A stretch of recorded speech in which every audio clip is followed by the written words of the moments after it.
ఓం గం గణపతయే నమః. శ్రీరామ రామ రామేతి రమే రామే మనోరమే సహస్రనామ తత్తుల్యం రామనామ వరాననే. జై శ్రీరామ్, జై హనుమాన్. మిథున రాశి. మిథున రాశి వారికి మే మాసము 10వ తేదీ వరకు దశమ స్థానంలో ఉన్నటువంటి రెండు పాపగ్రహాలు కుజుడు, శనిగ్రహము.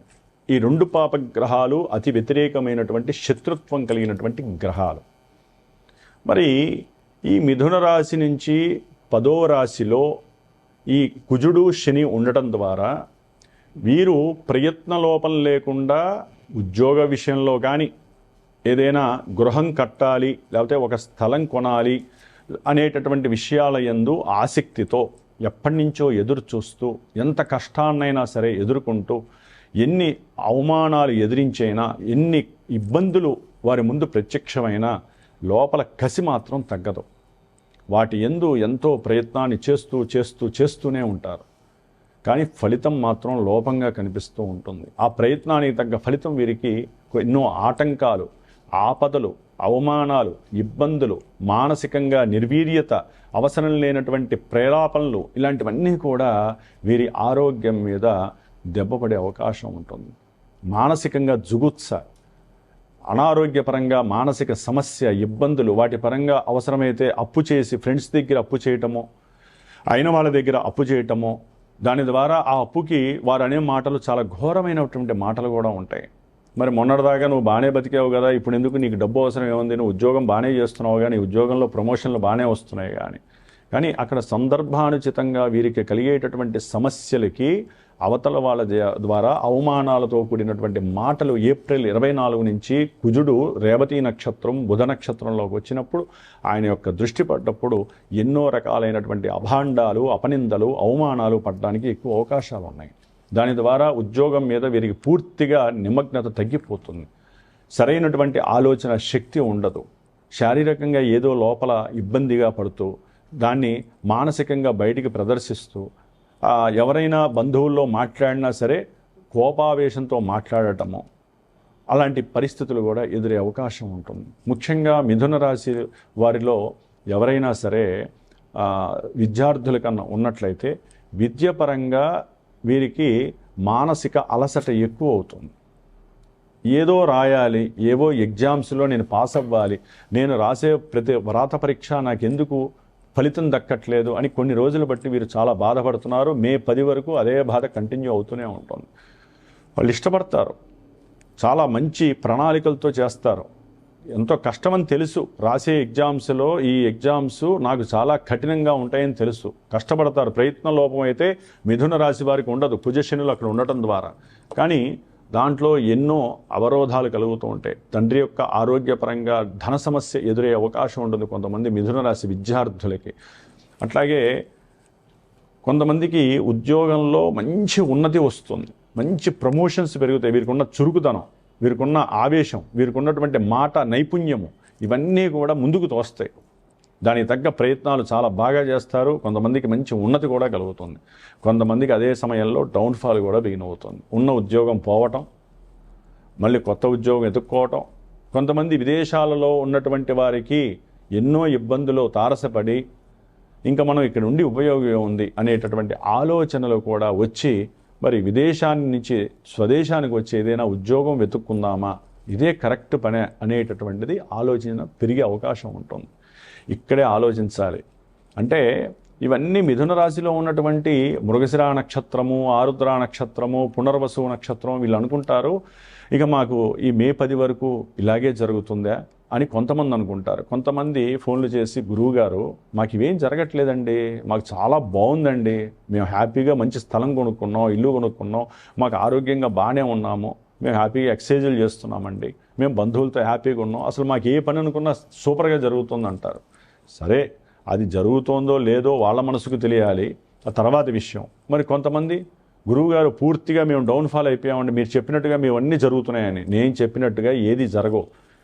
అంతరిక్షంలో గ్రహాలు మాత్రమే వాణి రూపకంగా గ్రహవాణి మాకు చెప్తూ ఉంటే మేము మీకు చెప్తూ ఉంటాం. వాటిల్లో ఈ గోచారం అనేటటువంటిది మీ జన్మజాతకం అంటే మీరు పుట్టినప్పుడు తల్లి గర్భంలోంచి వచ్చినప్పుడు మీకంటూ ఒక డేటు, టైము, ప్లేసు, ఆ సమయానికి గ్రహాలు ఏ విధంగా అమర్చబడి ఉన్నాయో, చంద్రుని బట్టి దశలు అంతర్దశలు ఏర్పడి ఆ దశలు అంతర్దశలు ఇప్పుడు ఏం జరుగుతున్నాయి, అవి జన్మజాతకంలో పాజిటివ్ ఉన్నాయా, నెగిటివ్ ఉన్నాయా, విద్యా అవకాశాలు వస్తాయా, పెళ్ళిళ్ళు అవుతాయా, లేదా పెళ్ళిళ్ళై విడాకులు అవుతాయా, ఉద్యోగం వస్తుందా, ఉన్న ఉద్యోగం పోతుందా, ఉద్యోగంలో ప్రమోషన్స్ వస్తాయా, లేకపోతే మేము భూమి కొని నష్టపోతామా, మమ్మల్ని ఎవరైనా మోసం చేస్తారా, అప్పిచ్చిన వాడు మమ్మల్ని ఏమన్నా ఇబ్బంది పెడతాడా, మేము అప్పిస్తే ఎవడైనా తిరిగిస్తాడా, లేదు ఎన్నంటే కొన్ని లక్షల పోర్ట్ఫోలియోస్ ఈ గ్రహాలకి ఆపాదింపబడ్డారు మన ఋషులు అప్పట్లోనే కొన్ని లక్షల సంవత్సరాల క్రితం నాడు. కాబట్టి మనం మాట్లాడుకునేది పెద్ద గొప్ప విషయం కాదు.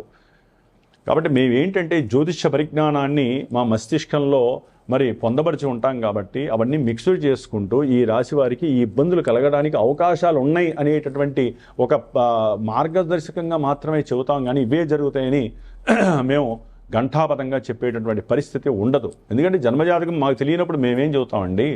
మీ జన్మజాతకాన్ని సరైన గురువుతో చూపించి మీరు చేసే ప్రయత్నాలు సఫలీకృతం అవుతాయా లేదా, అసలు నడుస్తున్న అంతర్దశ దశలను బట్టి తెలిసిపోతుందండి వ్యవహారం అంతా. అసలు మీరు దేని గురించి తాపత్రయపడుతున్నారో ఆ పని అవుతుందా అనేది అంతర్దశ తెలియజేస్తుంది.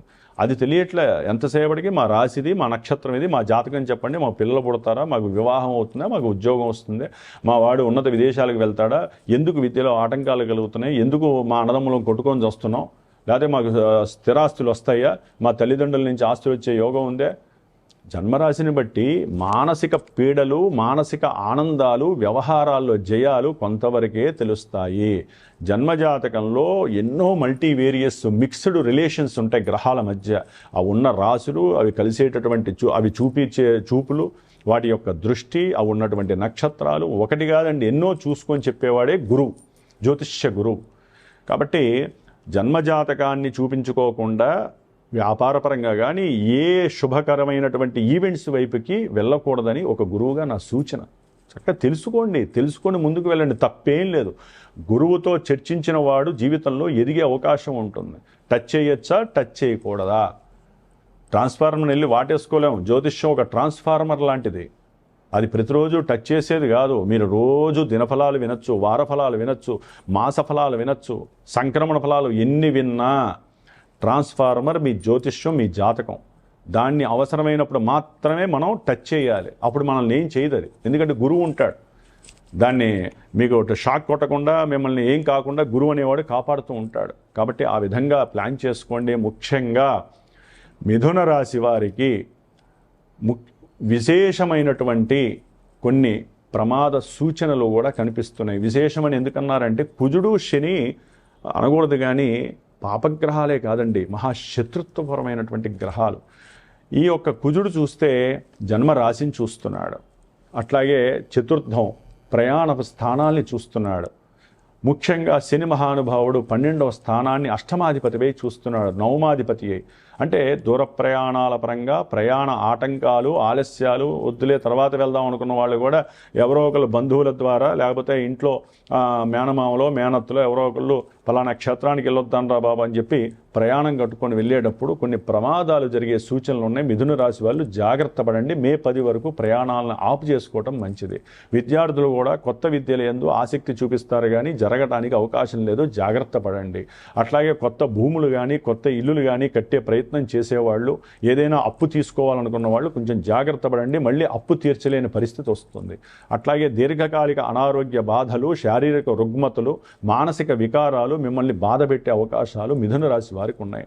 కాబట్టి ఏదేమైనప్పటికీ ఒకటి గుర్తుపెట్టుకోండి, ఈ మే 10 వరకు ఈ కుజశనుల యొక్క అత్యంత కిరణ శక్తిని మీరు తట్టుకోవాలంటే వాళ్ళిద్దరికీ అధిష్టాన దేవత అయినటువంటి హనుమంతుడి యొక్క అనుగ్రహాన్ని పొందండి. అట్లాగే స్వామివారి యొక్క హనుమాన్ చాలీసా రోజు మీకు అవకాశం ఉన్నప్పుడల్లా పారాయణ చేస్తూనే ఉండండి, లేకపోతే వినండి. శ్రీరామ తారక మంత్రాన్ని రోజు చదువుతూనే ఉండండి మానసికంగా, లేకపోతే జై శ్రీరామ్, లేకపోతే శ్రీరామ శ్రీరామ శ్రీరామ శ్రీరామ శ్రీరామ అంటే స్వామివారు తన యొక్క లాంగూలంతో మిమ్మల్ని కాపాడుతూనే ఉంటాడు. అంతటి శక్తి ఉంది. కుజశనుల్ని అణగదొక్కేటటువంటి శక్తి హనుమంతుల వారికే ఉంది. కాబట్టే ఎవరైతే మిథున రాశి వారు ఇందాక చెప్పిన ఇబ్బందులు కానీ, జన్మజాతకంలో ఎవరైనా ఇబ్బందులు పడుతున్నా వారందరికీ కూడా క్షేమం జరగాలని, విజయప్రాప్తి కలగాలని మే 10 వరకు నా యొక్క శ్రీమాత జ్యోతిషాలయ పీఠంలో హనుమంతుల వారికి ప్రీతికరమైనటువంటి మంజు సూక్త జప పారాయణని చేస్తూ, హనుమాన్ చాలీసా జపాన్ని చేస్తూ, ముఖ్యంగా కుజశనులకి వాటి యొక్క సంఖ్య ప్రకారము 7,000 19,000 సార్లు జపాన్ని ఆచరిస్తూ మే 10వ తేదీన సుందరాకాండ పారాయణ చక్కగా ఒక బ్రాహ్మణ్ణి కూర్చోబెట్టి 5 గంటలు చక్కగా స్వామివారికి ఇష్టప్రీతికరమైనటువంటి సుందరాకాండ, మనకి ఎన్నో సమస్యల నుంచి నివృత్తి చేసేటటువంటిది సుందరాకాండ పారాయణం, అది చేయించి మే 12వ తారీఖున హనుమత్ జయంతి రోజున నా యొక్క జ్ఞానసిద్ధి క్షేత్రంలో హైదరాబాద్లో ఎవరైతే సహకరిస్తారో ఈ కార్యక్రమానికి వారి యొక్క మంచి చెడుల గురించి, వారికి కార్యసిద్ధి కలగటానికి ఆ యొక్క స్వామివారి కార్యసిద్ధి హనుమాన్ రక్షా మంత్రంతో చక్కగా హోమం చేసేటటువంటి ప్రయత్నాన్ని చేస్తున్నాను. ఆ తదుపరి ఈ యొక్క జపతీర్థానికి సంబంధించిన కంకణ రక్షణి అట్లాగే హోమ రక్షణి కూడా మీకు ఇచ్చేటటువంటి అవకాశం తీసుకుంటున్నాను.